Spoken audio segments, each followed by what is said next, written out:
Hello student, कैसे हैं आप सब? अच्छे ही होंगे। हमारा जो चैप्टर चल रही है एल्डिहाइड कीटोन तथा कार्बोक्सिलिक अम्ल, इतना सारा पार्ट बन चुका है इसका। ठीक है, आप डिस्क्रिप्शन बॉक्स में देख लीजिए। और ये कॉम्पिटिटिव एग्ज़ाम है, नीट है और बहुत सारे एग्ज़ाम के लिए बहुत ज़्यादा यूज़फुल है।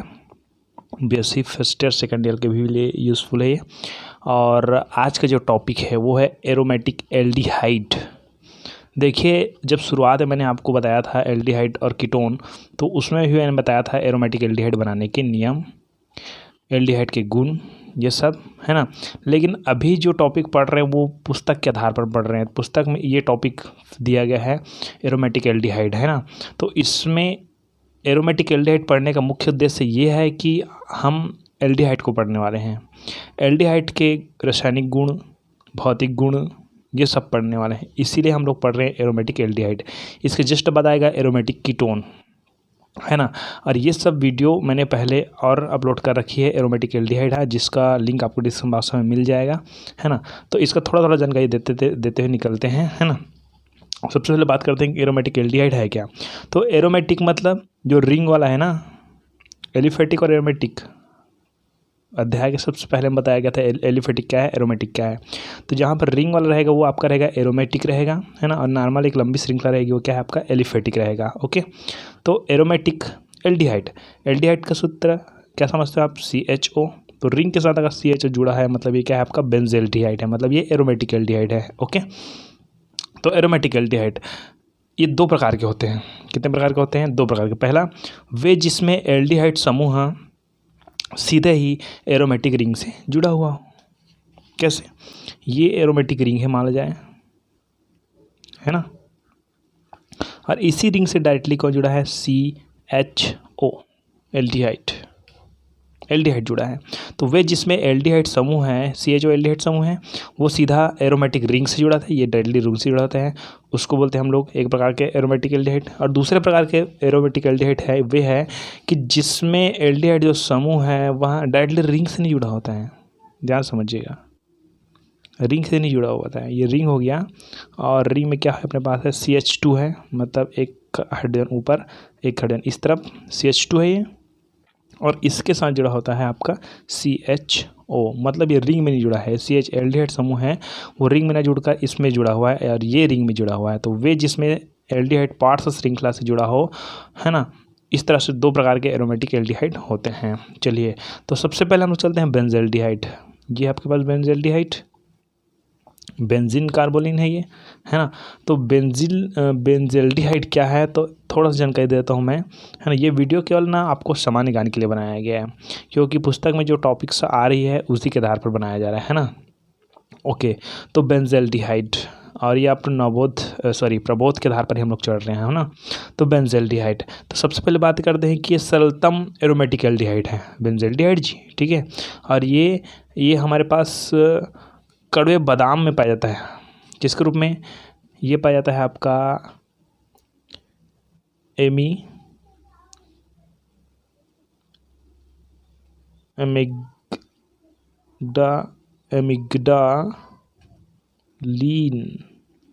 एमिग्डालिन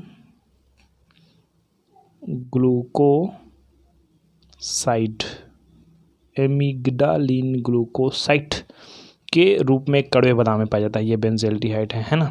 ओके, अब इस बेंजोएल्डिहाइड के बनाने की विधियाँ, अब यही मैंने आपको सिखाया है कि इसमें एरोमेटिक जब एल्डिहाइड हम लोग पढ़ रहे थे तो, है ना, बेंजोएल्डिहाइड। तो इसकी बहुत सारी विधियाँ मैंने बताई है आपको। गाटरमैन एल्डिहाइड संश्लेषण के द्वारा बेंजोएल्डिहाइड का बनना, गाटरमैन कोच के द्वारा बनना, एरोमेटिक एल्कोहल के ऑक्सीकरण से बनना, टालविन से बनना, इटार्ड अभिक्रिया द्वारा बेंजोएल्डिहाइड का बनना। तो ये सब का लिंक आपको डिस्क्रिप्शन बॉक्स में मिल जाएगा और एकदम लाइन से दूंगा इस तरफ से, ठीक है। तो इसी को डबल पढ़ाने की कोई वैल्यू नहीं है। तो आप लिंक में जाइए और इसी को फिर से देखिए। गाटरमैन एल्डिहाइड संश्लेषण, गाटरमैन कोच क्या है और ओनली गाटरमैन क्या है, एरोमेटिक एल्डिहाइड के ऑक्सीकरण से होता है, टालविन के ऑक्सीकरण से बेंजोएल्डिहाइड का बनना, इटार्ड अभिक्रिया क्या है, इटार्ड अभिक्रिया से बेंजोएल्डिहाइड का बनना। ये सब आपकी विधि है। ये आपका बेंजोएल्डिहाइड पढ़ रहे हैं हम लोग, है ना। तो ये आप डिस्क्रिप्शन बॉक्स में जाकर देखिए ज़रूर। उसके बाद आता है बेंजोएल्डिहाइड के भौतिक गुण। भौतिक गुण में क्या आता है कि कड़वे बादाम की गंध आती है इसमें ना। पहला गुण लिख दीजिए, इसमें कड़वे बादाम की गंध आती है ना। दूसरा लिख दीजिए कि ये जल में अल्पविलेय है कि नहीं। ठीक है, यह एक भाप वाष्पशील है, भाप वाष्पशील है। ऐसे छोटे छोटे भौतिक गुण लिख दीजिएगा 4, है ना। ये विषैले प्रकृति के होते हैं, ठीक है। और एक आता और लिख दीजिए, ये जल से भारी है।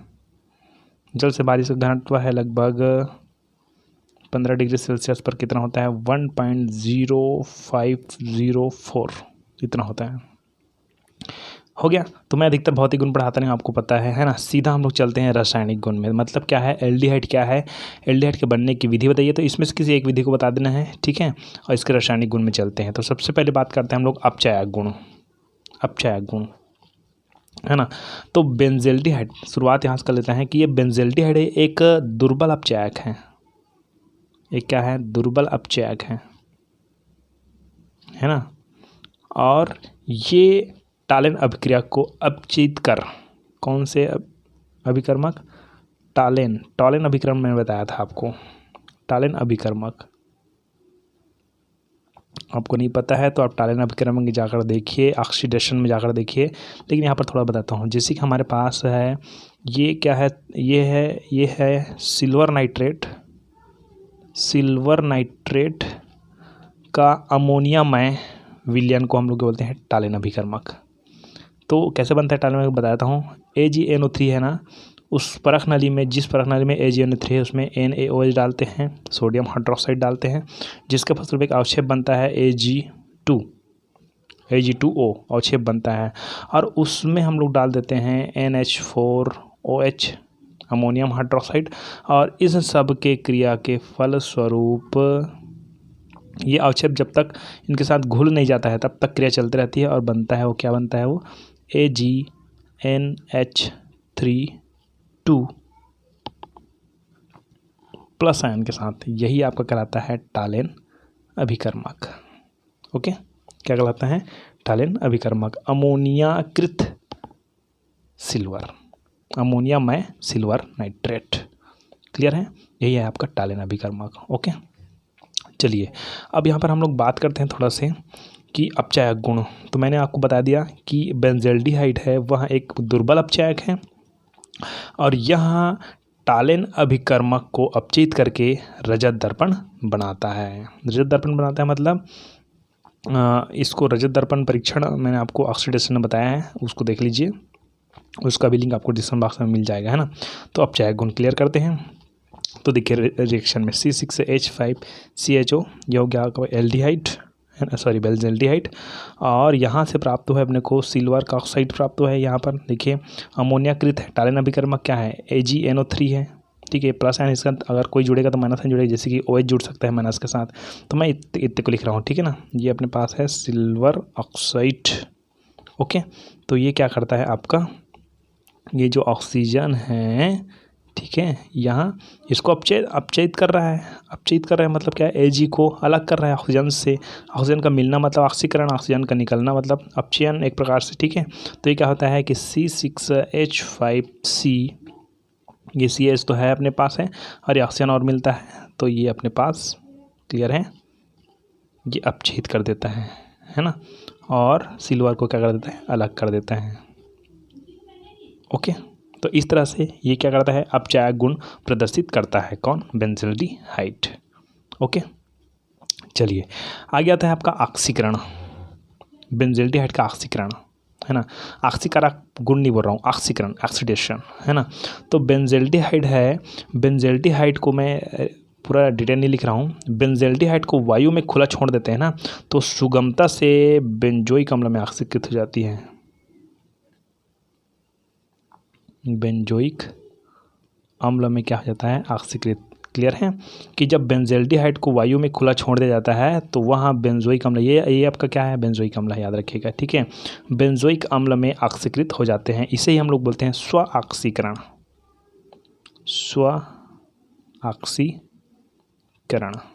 है ना। तो रिएक्शन देखिए ध्यान से, C6H5CHO ऑक्सीडेशन करवा दीजिए, है ना। तो क्या होगा C6H5COOH बन गया बेंजोइक अम्ल, है ना। तो ये इस तरह से हो गया ऑक्सीकरण। आ गया था अपचयन। अपचयन क्या है? रिडक्शन। इसका रिडक्शन हो सकता है ना, हो सकता है। देखिए दो तरीके से बता देता हूँ, है ना। पहला कि यहाँ सोडियम अमलगम जो C6H5CHO है, बेंजल्डिहाइड है, ये क्या करता है? Sodium amalgam Hg, sodium amalgam, है ना, और जल द्वारा अपचित हो जाती है और बेंजल्डिहाइड बेंजोपिनाकॉल, पिनाकॉल हम लोग पढ़े हैं, पिनाकॉल मतलब दो अणु का मिलना। देखिए C6H5 और CHO है, इसका दो अणु ले लेते हैं मान जाए, है ना, ठीक है। और यहाँ से H2O के साथ हम लोग लेते हैं, कितने हाइड्रोजन की आवश्यकता पड़ेगी अपने को? 2 हाइड्रोजन की आवश्यकता पड़ेगी। जो हाइड्रोजन हमको कहाँ से मिल सकता है? ये H2O से मिल सकता है। ओके या तो डायरेक्टली हम लोग H2O यहाँ हाइड्रोजन को यहाँ पर भी लिख सकते हैं प्लस करके। ओके, तो यहाँ ये क्या होता है कि इसका C6H5, इसको मैं रिंग में बताऊंगा, ज़्यादा बेटर रहेगा, आपको समझिएगा थोड़ा से। पहले मैं रिएक्शन क्लियर कर देता हूँ। C6H5 यहाँ से हो गया। अब ये CHO है ना, क्या अपने पास है CHO? इसको मैं थोड़ा बताता हूँ, ध्यान समझना कि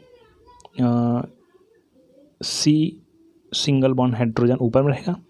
एल्डिहाइड को तो आप जानते हो, डबल बॉन्ड ऑक्सीजन के साथ, है ना।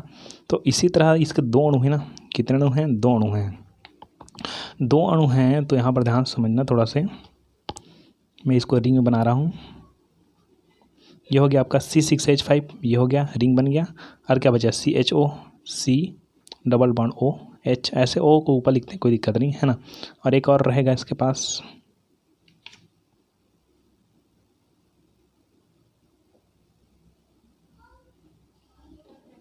एक और रहेगा उसके पास, ये C डबल बॉन्ड OH।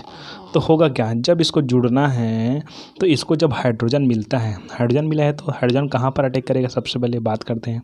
तो ये ऑक्सीजन आंशिक रूप से माइनस आयन होते हैं और ये आंशिक रूप से कौन से आयन होते हैं? प्लस आयन होते हैं। ये तो आपको पता ही होगा, ठीक है। मतलब हाइड्रोजन जाएगा तो कहाँ जाएगा? हाइड्रोक्साइड के पास जाएगा, ऑक्सीजन के पास जाएगा। ऑक्सीजन के पास जाएगा तो क्या बनाएगा? ये OH बनाएगा। क्या बनाएगा? ये OH बनाएगा। तो यहाँ का बॉन्ड टूटेगा नहीं टूटेगा? जब यहाँ पर हाइड्रोजन जब जाएगा, कौन जाएगा? हाइड्रोजन। तो यहाँ पर ये क्या बनाएगा? OH बनाएगा ना, ठीक है। यहाँ पर बॉन्ड टूटेगा मतलब सिंगल बॉन्ड हो जाएगा, सिंगल बॉन्ड हो जाएगा तो ये OH बनाएगा। तो ये 3 ही बॉन्ड क्लियर कर रहा है कार्बन, तो इधर भी वही सिचुएशन होगी, फिर ये OH बनाएगा, है ना। तो ये हो गया आपके पास। अब ये 1 2 3, ये कार्बन है, केवल 3 बॉन्ड ही क्लियर कर रहा है, तो चौथा बॉन्ड किससे क्लियर करेगा? दोनों आपस में जुड़ जाएगा ऐसे, ठीक है। 4 बॉन्ड क्लियर कर लेगा, क्लियर है। तो 4 बॉन्ड क्लियर करेगा, तब ये कैसे जुड़ता है? C6H5, ठीक है। और ये हो जाएगा आपका CH, ये वाला CH, और यहाँ पर O है ना, OH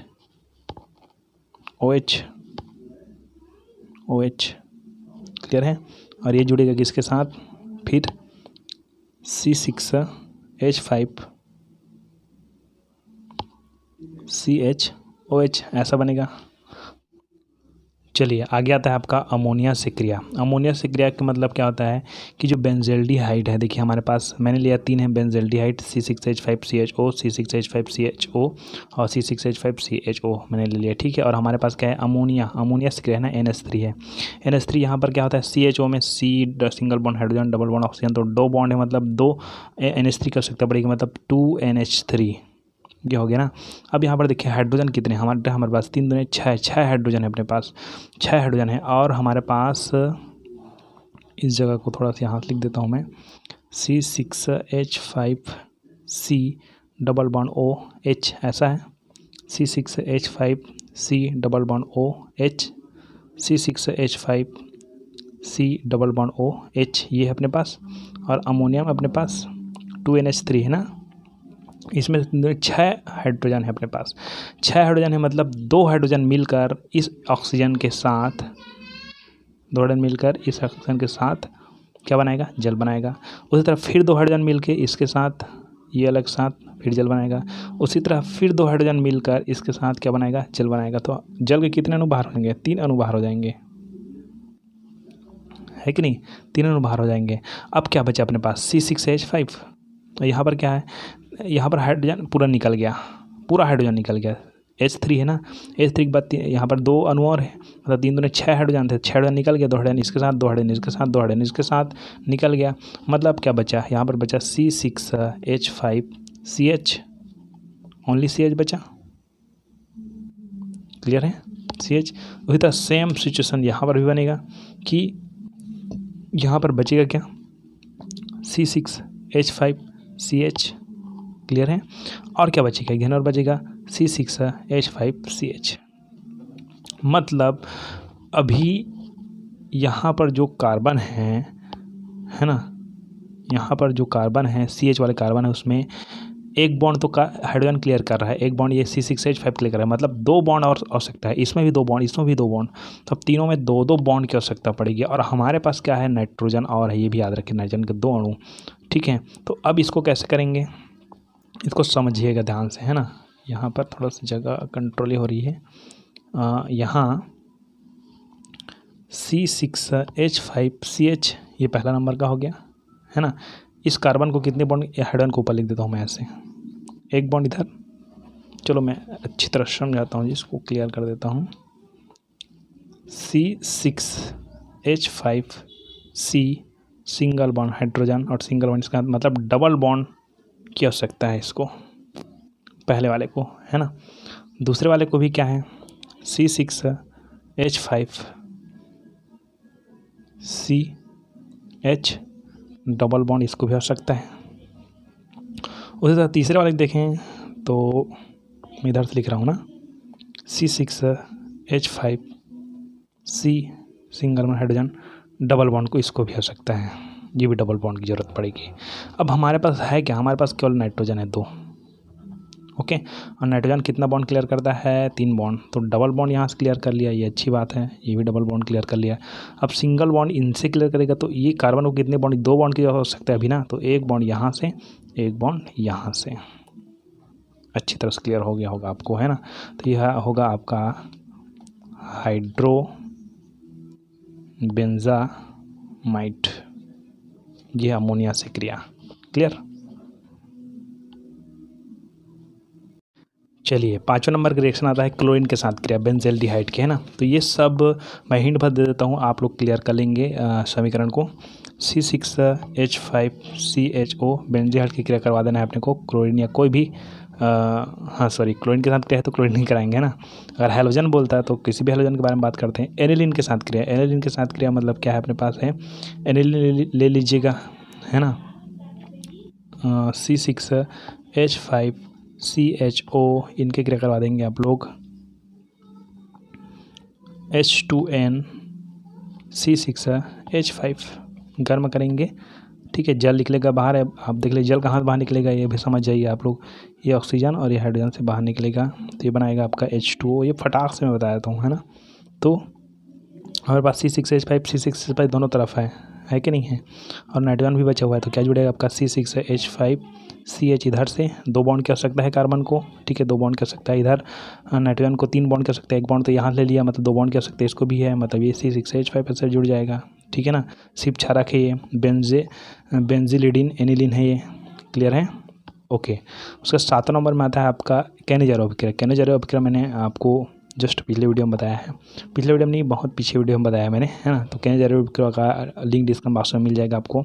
आगे आता है बेंजोइक संघनन, ये आपका इंपॉर्टेंट क्वेश्चन है, और इसी बेंजोइक संघनन को आप लोग समझोगे टिसेंको अभिक्रिया में, है ना। सॉरी टिसेंको नहीं, अपने पास हाँ टिसेंको अभिक्रिया में ही समझेंगे इसको, है ना। तो यहाँ हम लोग सीधा देते हैं बेंजोइन संघनन। क्या होता है कि जब जो बेंजल्डिहाइड है, उस बेंजल्डिहाइड को potassium cyanide C6H5C double bond O hydrogen single bond, है ना, ये हो गया आपके पास। और एक और देख लेते हैं, C6H5CHO किधर लिख लेते हैं, C double bond O single bond H, है ना। यही 6 दोनों ना सेम, एक बार हाइड्रोजन को ऊपर लिख दिया हूँ, एक बार हाइड्रोजन को नीचे लिख दिया हूँ, इसमें आप कन्फ्यूजन मत होना, इसको KCN की उपस्थिति में। तो जब बेंजल्डिहाइड को पोटेशियम साइनाइड के एल्कोहली विलयन, इसके एल्कोहली विलयन ना OH वाले, ठीक है, एल्कोहली विलयन के साथ गर्म किया जाता है तो संघनन के फलस्वरूप बेंजोइन बनता है। कैसे बेंजोइन बनता है देखिए, यहाँ इसका जो हाइड्रोजन है ये दो जगह जा सकता है। कहाँ कहाँ जा सकता है देखिए ध्यान से, ये आंशिक रूप से माइनस आयन होते हैं, है ना, और ये आंशिक रूप से प्लस आयन होते हैं। मतलब सिचुएशन ये हाइड्राइड आयन ग्रुप में जाएगा तो कार्बन के पास जाएगा, ठीक है, और ये प्लस आयन ग्रुप में जाएगा तो ऑक्सीजन के पास जाएगा। तो यही फ़र्क है आपका टिसेंको अभिक्रिया और बेंजोइक संघनन का। टिसेंको आपको जस्ट इसके बाद मिलेगा, है ना। तो बेंजोइक संघनन, तो यदि ये हाइड्रोजन है वो ऑक्सीजन के पास जाएगा तो ये आपका बेंजोइक संघनन कहलाएगा, है ना। एक बात समझ आ रही है आपको। और यही अगर कार्बन के पास जाएगा तब कार्बन जाएगा, यहाँ पर डबल बॉन्ड टूटेगा, बहुत सारे क्रिया होंगी, ठीक है, तो वो आपका टिसेंको में चला जाएगा, है ना। तो अभी हम लोग बात करते हैं क्या, C6H5, है ना, C सिंगल बॉन्ड हाइड्रोजन, और यहाँ आता है हाइड्रोजन तो ये हो जाता है आपका OH हाइड्रोक्साइड, और यहाँ का बॉन्ड टूट जाता है, मतलब एक बॉन्ड की आवश्यकता पड़ेगी कार्बन को, है ना। और जिस तरह से यहाँ टूटा है, ठीक है ना, तो यही से जुड़ेगा ये C double bond O C6H5, तो ये क्या हो गया आपका